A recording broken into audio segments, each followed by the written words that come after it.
Very good morning, dear students. This video is for class 10th subject science chapter number 5 periodic classification of elements, and this is lecture number 5. In our previous lecture we have studied about general characteristics of groups and periods. We have also studied about the types of elements which are there in the periodic table. Today we are going to study the trends in the periodic table, and especially we will see in this lecture the trends in the periods, and in the next lecture we will continue trends in groups. So let us begin with the trends in the periods.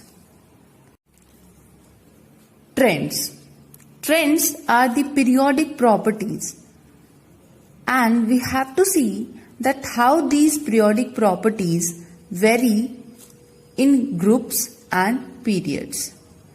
So first let us talk about the variation of periodic properties in period. Students, this is our modern periodic table, and as we have to see the variations of various properties of elements in the periods, so we will start studying with this. So here you can see that we have a blank sketch of modern periodic table. Periods, that means the horizontal rows present in the periodic table are called periods, and we have total 7 periods in total. So the first period I am showing you here, in which only 2 elements are present, hydrogen and helium.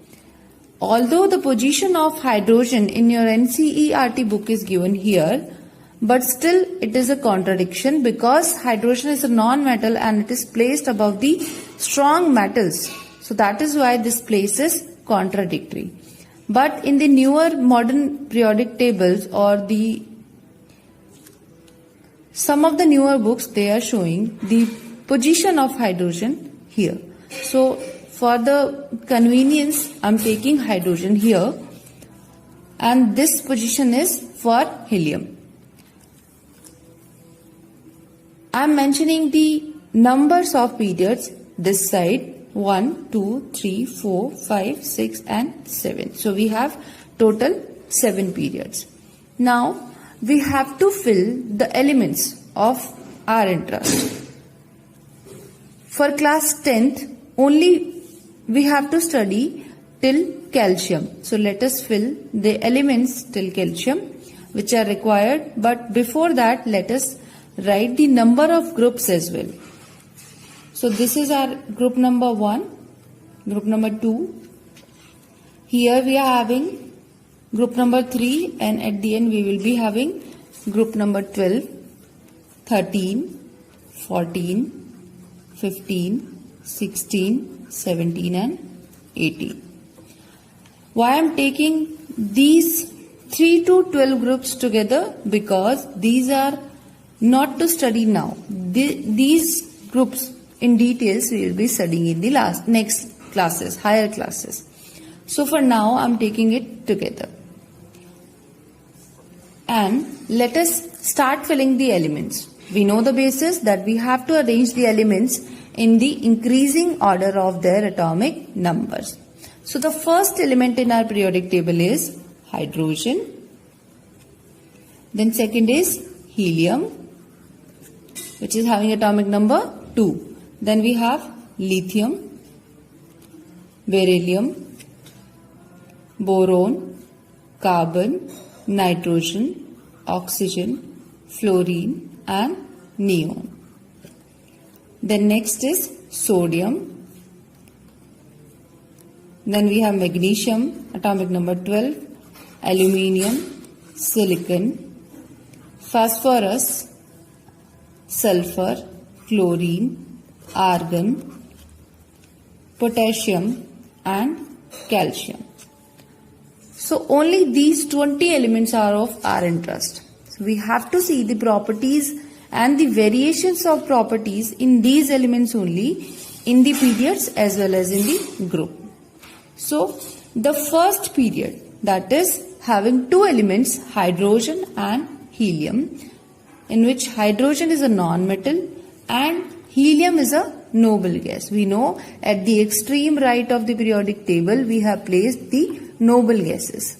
Noble gases which do not react with any other element, or they have the last shell completely filled.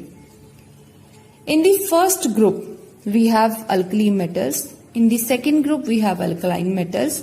From group number 3 to 12 we have transition metals. And from here we have boron family, carbon family, nitrogen family, oxygen family, fluorine family, and then neon. So this side we have non-metals, metals and transition elements. But here, as you can see at the end, at the lower portion of the periodic table, that we have another series which is called lanthanoids and actinoids. Because they were produced, lanthanoids, these are 14 elements in total, and these 14 elements were discovered after the discovery of lanthanum. Lanthanum comes here in the 6th period and 3rd group. So I am writing it as star, the position of lanthanum. And just after the discovery of lanthanum, 14 similar elements were discovered, and hence they are kept in a separate series so that it will not distort the arrangement of modern periodic table or its size. So that is why taken here. Then we have in the 7th period and same group, 3rd group, which I am showing with the pink cross marks. Here I have actinoid, and just after the discovery of actinoid we were having 14 elements again which were having the properties similar to actinoid, and that is why they were also kept in the same series. So this is our different series, and as these were called transition elements because they show the change, the transition from the strongly electropositive materials to strongly electronegative materials, elements. So that is why they are called transition elements, but not to study now. And the lower portion of the periodic table is called inner transition metal, inner transition elements, you can say. These are also metals, but as these are not of our interest, we have to take care of these elements which we have filled in the modern periodic table. So we can choose any of the period to study the variations in the properties. So although we have the 1st, 2nd, 3rd and 4th period, but in 4th we have to see only 2 elements, and in the 1st period also we have only 2 elements. So let us take from 2nd or 3rd. So let me consider the 3rd, this period I am going to study, and we will see the variation of periodic properties in this period. So let us take the 3rd period here. Let us write the elements. First element of 3rd period is sodium. Then we have magnesium. Then these were the members of group 1 and group 2. Then we have a gap, which let me show you here.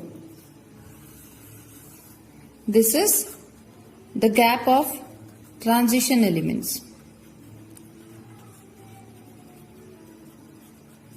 Then we have group number 13, 14, 15, 16, 17 and 18.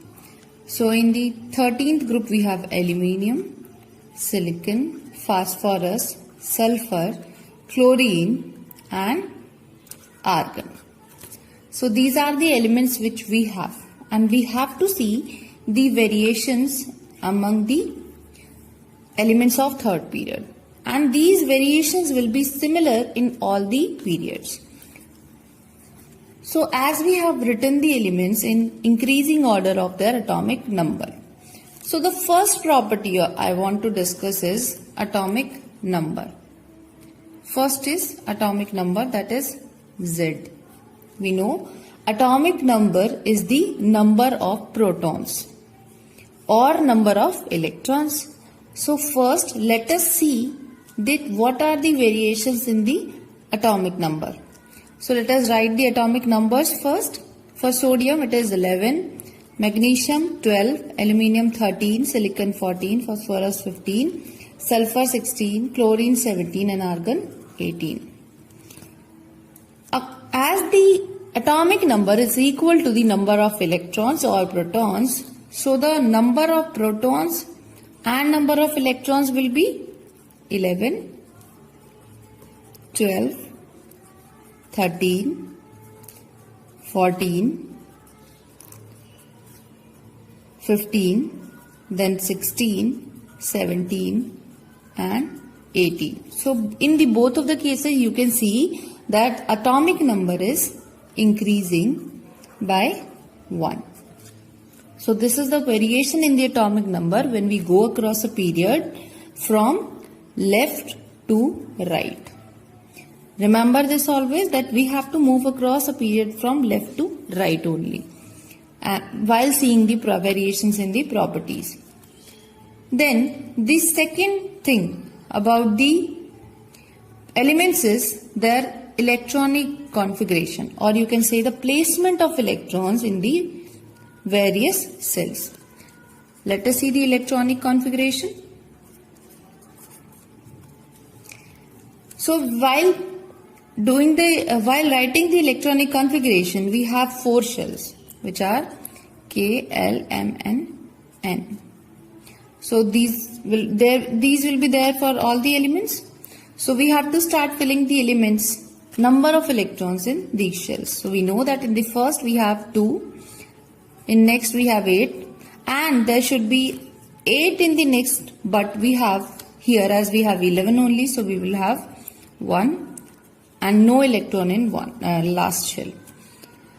For magnesium, what will be the electronic configuration? 2, 8, 2 dash, 2, 8, 3, 2, 8, 4, 2, 8, 5, 2, 8, 6, 2, 8, 7, 2, 8, 8. You can see that the last shell, which is having the noble gases, why they are called noble gases? Because they have their last occupied cell filled. That is why they do not react with any other element. But here you can see that electronic configuration. In the electronic configuration, although the number of shells are only 3, and so number of shells are not increasing. What is increasing? Only 1 electron is increasing in each shell. So in case of electronic configuration, the number of shells occupied remains the same.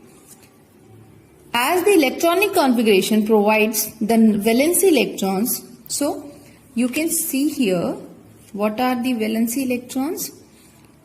Valence electrons are the electrons in the last occupied cell and not N. It can be N, it can be M, it can be L as well. So here you can see that in the last orbits we have this. So valence electrons, which are responsible for all kind of properties of an element, are for sodium valence electron 1, magnesium 2, aluminium 3, silicon 4, phosphorus 5, sulfur 6, chlorine 7, argon 8. Then what will be the valency? Valency, the capacity to combine with other elements, or the number of electrons either it can lose or gain.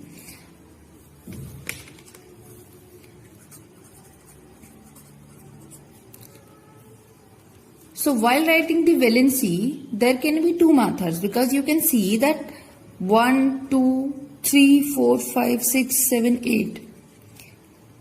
Up to 3 you can say that the valency of electron, or it can lose 4 electrons. But when we come to 4, we know that neither the atom is able to lose the electrons or not to gain the electrons, as we have seen in the carbon case. Then what will happen?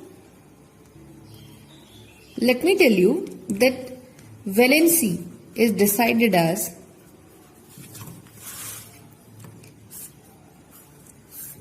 we have two things: valence electrons. Either the valence electron number would be the valency, or as there should be 8 electrons in the outermost shell, in the K shell we are talking about. So 8 minus the valence electrons. These two formulas can be utilized to know the valency of any element, and whichever will be the smaller of these two, smaller of the two, will be taken as the valency of the element. For example, for sodium, electronic configuration is 281 as the atomic number is 11. So in the outer shell we have 1 electron. So the valency will be 1, or according to this formula we can have 7. So which one is smaller? 1. So we'll take 1 as the valency. Now let us write the valencies of the elements present in the third period. So valency of sodium will be 1. For magnesium, valency will be 2, because either 2 or 6, that is 8 minus 2. So smaller is 2. For aluminium, 3. For silicon, 4. For phosphorus, it should be 5 or 8 minus 5. So 8 minus 5 is 3. So which one is smaller? 3. So we'll take valency as 3. For sulfur, it will be 2. For chlorine, it will be 1. And for argon, it will be 0. So you can see here that argon is having a 0 valency. That means it is having 0 capacity to combine with other elements, and that is why they are placed in the different group and called noble gases. But when you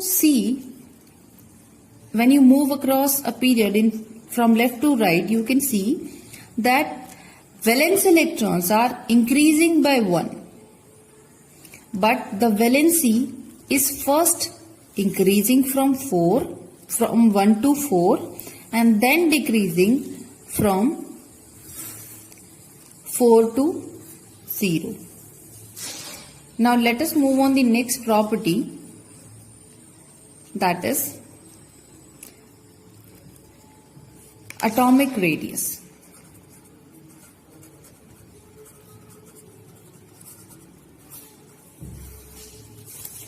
Atomic radius or atomic radii, if I talk about the atomic radii of all the elements, or as we are having 8 elements in total here, so I'll take it as atomic radii, not atomic radius. Let me write it here. So atomic radius is basically the distance between the nucleus and the outermost shell of an element. But although we know that when we talk about the atomic radius, we are talking about, as I'm showing you here, K, L, M and N shell, and this is our nucleus. Nucleus is having protons and neutrons, and the orbits, the shells, are having the electrons, which are negatively charged particles. So let us talk about sodium only. So sodium is having 2, 8 and 1. So here we have 2 electrons, here we have 8 electrons,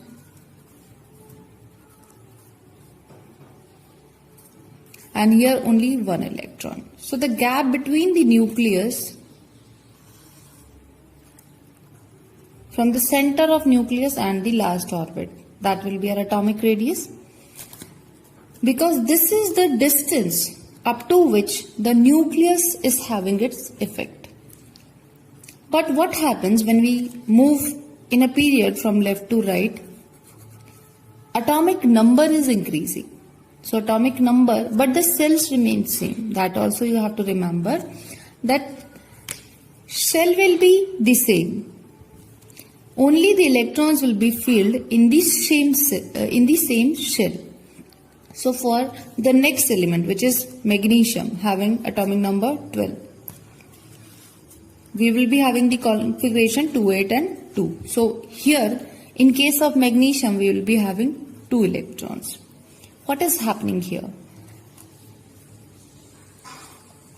Earlier, we were having 11 protons and 11 electrons. But the charge per nuclear charge per electron, as you can see, the radius remains the same. The radius remains the same.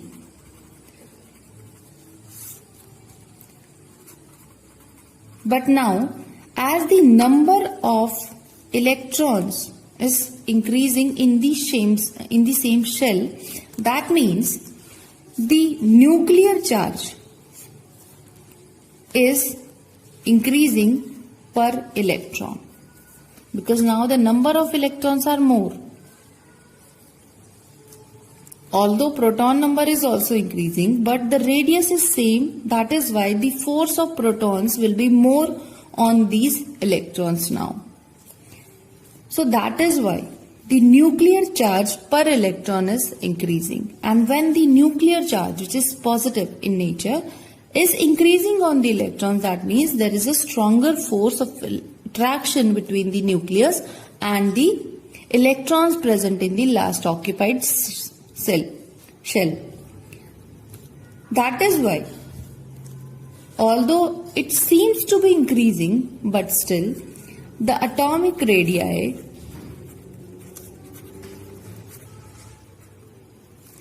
decreases when we go from left to right in a period. So what happens to the atomic radii of the elements when we move across a period from left to right? Atomic radii decreases. Then the next property is the metallic or non-metallic character of the elements. So first let us talk about the metallic character.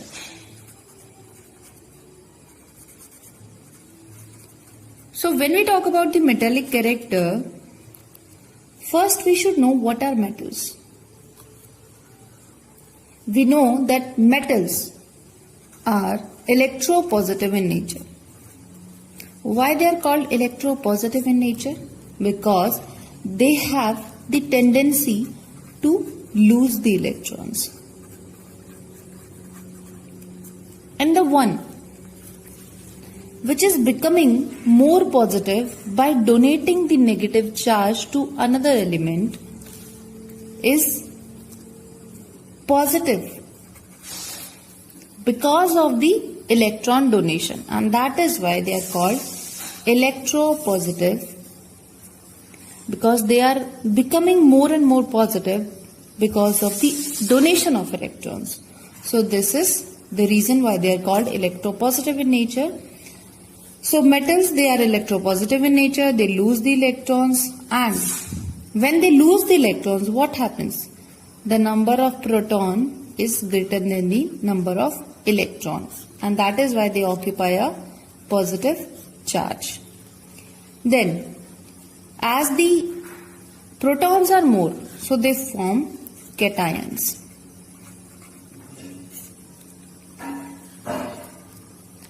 One important thing is that when an element is losing the electrons, then it behaves as a good reducing agent.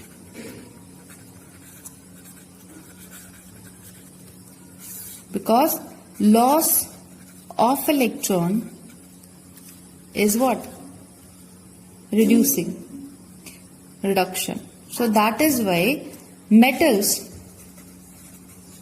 are good reducing agents.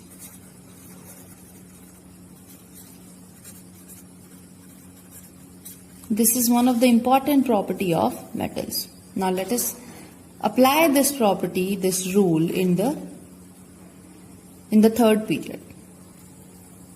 Let us see the valence electrons, because these are the electrons which the metal can lose or gain. So what will happen in case of the first sodium? It is having the valency 1, so it will very readily lose 1 electron. Magnesium will also lose 1 electron very easily. Up to 3 we can do it very easily. But for 4 it is not very easy to do it. Then for 5, see the valence electrons, not the valency. So for 5, an element which is having atomic the valence electrons 5 in number, it is easy to gain the electrons but not to lose 5 electrons. So that is why it will gain 3 electrons more, so it will not be a metal now. It will be a non-metal, as its tendency is to gain 3 electrons. Same in the case of sulfur, it can gain 2 more electrons, 1 more electron, 0. So non-metal, and these are, we know that these are noble gases. So we are having metal,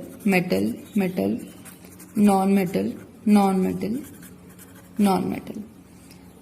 This is noble gas. But what about the 4? It can make covalent bonds, or you can say it is having both kind of properties. It can be a metal, it can be a non-metal. So that is why they are called metalloids. We have talked about the elements while talking about the types of elements present in the periodic table. So the next thing is the metallic character. You can see that metallic character is decreasing as we go from left to right across the period, and the non-metallic character is increasing. If we talk about the non-metallic character, so you can see that when we go from left to right in a period, non-metallic character increases. Then if we talk about the electropositivity, which is one of the property of metals only. So how electropositivity is varying across a period when we move from left to right? As we see that metals,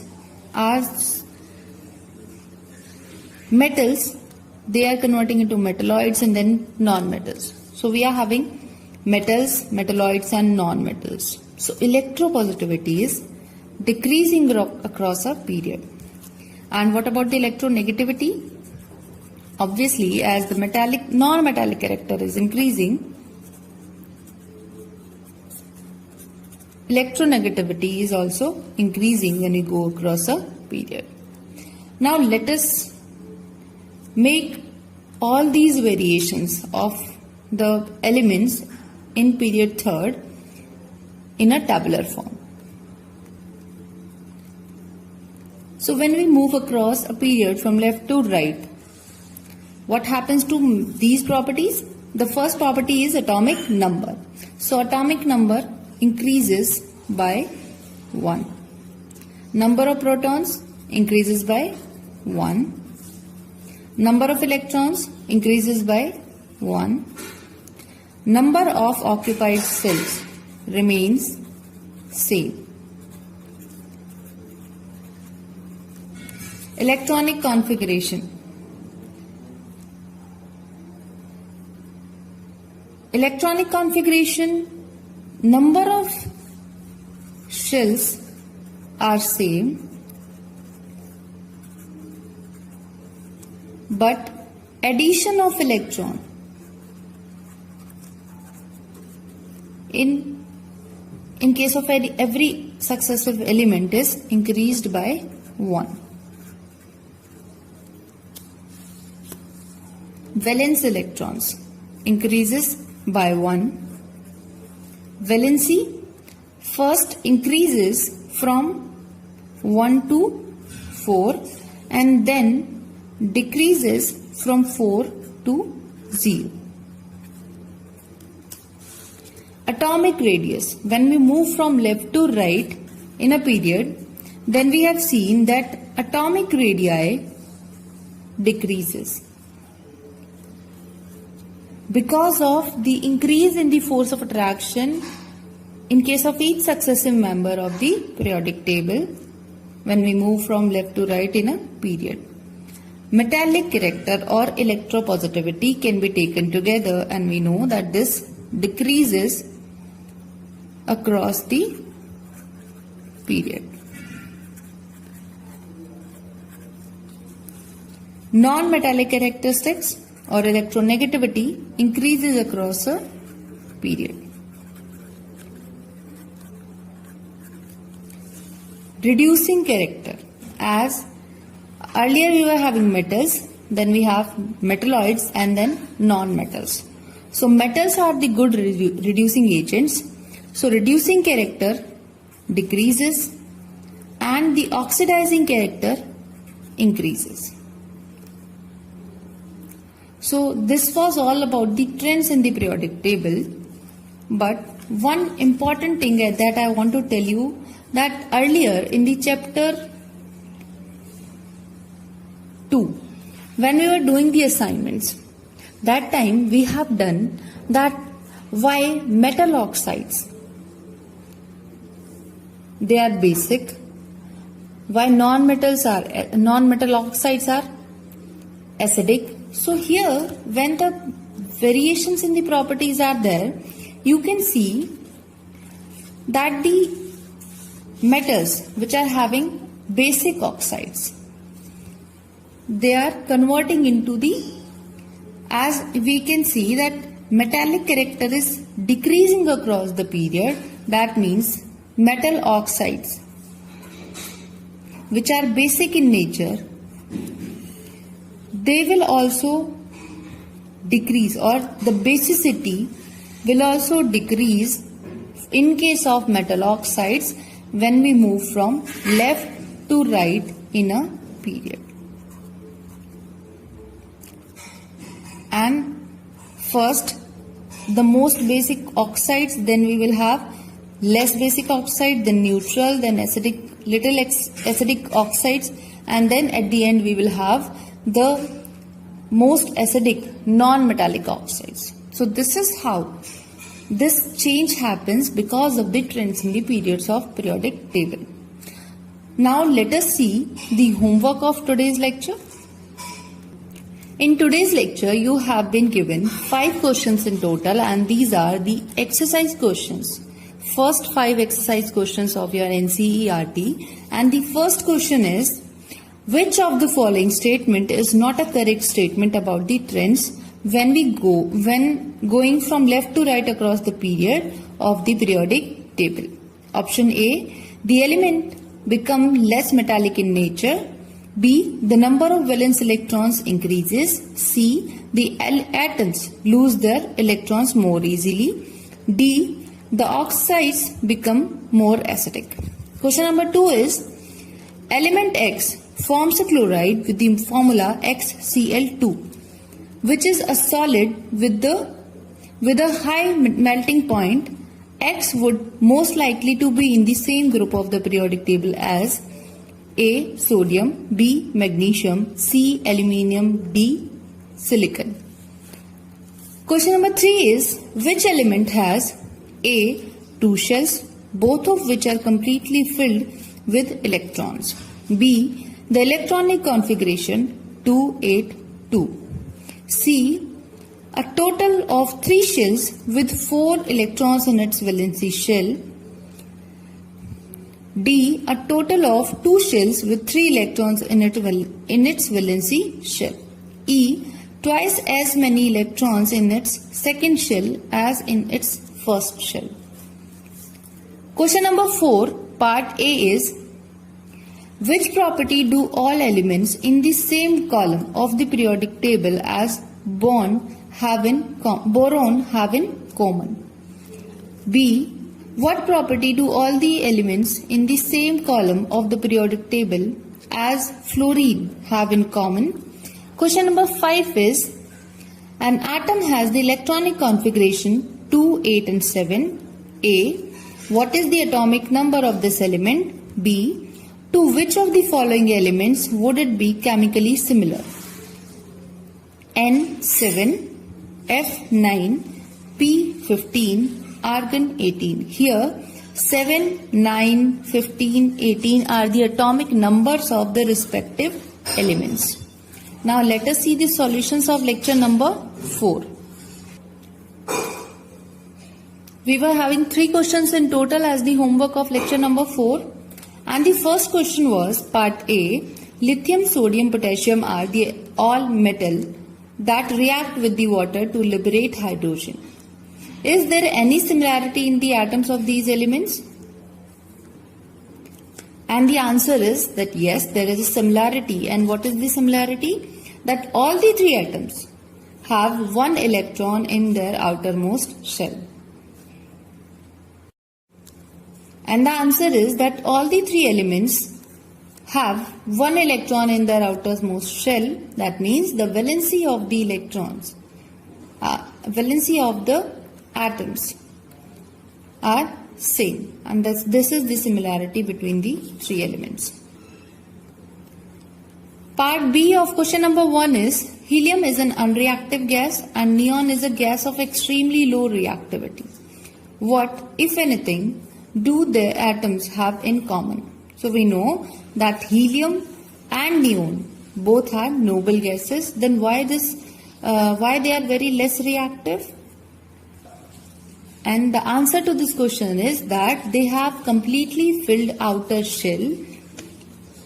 Hence they are very less reactive, or they are having a reactivity of 0. As their valency is 0. Why the valency is 0? Because helium and neon both have the outer shells complete. Helium, which is having 2 electrons in total, so first shell is filled, that is duplet for this. And neon is having the second shell complete, so its octet is complete, and that is why they are non-reactive or very less reactive gases. Question number 2 of lecture 4 was, in the modern periodic table, which are the metals among the first 10 elements? Here you can see that when we was filling up the elements in the periodic table, so atomic number we have to see up to 10. 1, 2, 3, 4, and then here, then you have to go here 5, 6, 7, 8, 9, 10. So all these are non-metals. What is left? Hydrogen is also a non-metal. Helium is a noble gas. So lithium and beryllium are the only metal elements which are present in the first 10 elements of the modern periodic table.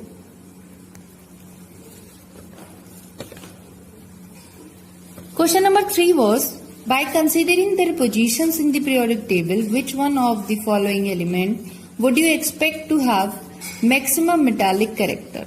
Gallium, germanium, arsenic, selenium and beryllium. So as we know that beryllium is the one which comes first when we see in the periodic table according to the position. So this will be having the maximum metallic character. So this is it for today. We will see in our next lecture the trends in the groups. Till then, take care and goodbye.